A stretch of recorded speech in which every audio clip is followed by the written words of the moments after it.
Hey everyone, going to do a quick video today about electrostatics and material resistivity, and then also setting up the gun with the right amount of air. So I've got a couple samples of solvent here just to kind of prove a point. This is a resistivity meter. When you're doing an electrostatic test, you want to make sure that the solvent you're using or the paint you're using is actually going to work.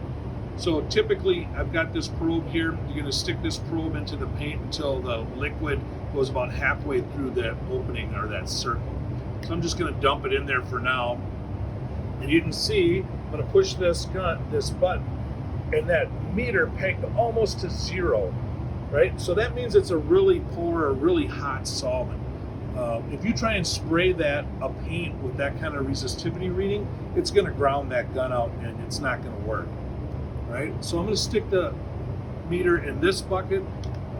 It's a little bit different solvent, and you can kind of see that's a really nice resistivity reading for paint. You want to be between that 20 and 200 mega ohms. That's going to give you really good performance. So that's step one. Make sure the paint you're using is actually going to work. The other thing I want to talk about is on the gun itself. If I've got some air going to this gun, and I pull the trigger, look at that green light down there. See how it went amber? That means there's not enough air going to this gun to turn that turbine fast enough to create the kV. So I'm going to go back to my supply here, and I'm going to increase my air pressure just a little bit. We'll come back to this, pull the trigger on the gun. Again, make sure that light stays green. And you can see on that display at the top of the gun, I've got full kV output. All right, so just a couple of tips on making sure that you've got the right paint, making sure you've got enough air to run that gun.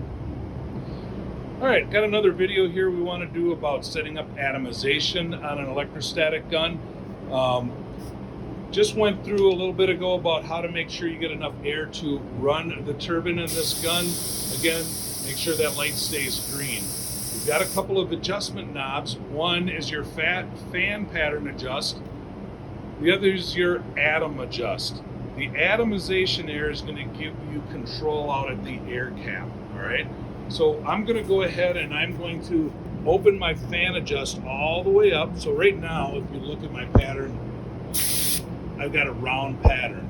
I'm going to open that all the way up, and we're going to get a flat pattern going. All right. Next thing I'm going to do is I've turned down my atomization at this knob. I'm going to do a quick pattern spray. I'll turn my electrostatics off for this. And there you can see all the droplets that we're looking at. Basically, I want to get the best atomization. I want to improve my droplet size, so I'm going to go back to my atomization knob. I'm going to give that about a quarter turn.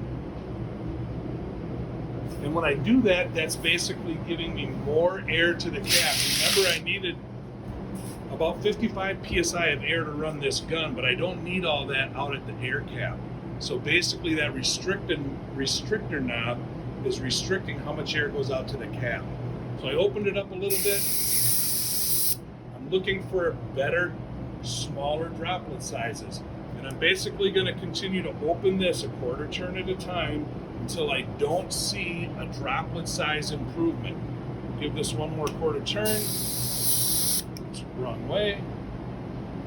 So I'm just going to continue again, quarter turn at a time, until I get good atomization. Once I don't see an improvement in atomization, I'm just going to drop this back a quarter turn to get it to the lowest setting to get the best performance of the gun. After you're done, turn those electrostatics back on. Make sure that light stays green. If it goes back to amber because we've changed the flow of air through the gun, go ahead and give yourself a little more air back at your supply. All right, so that was just quickly how to create atomization and get the best performance from the Pro XP electrostatic gun.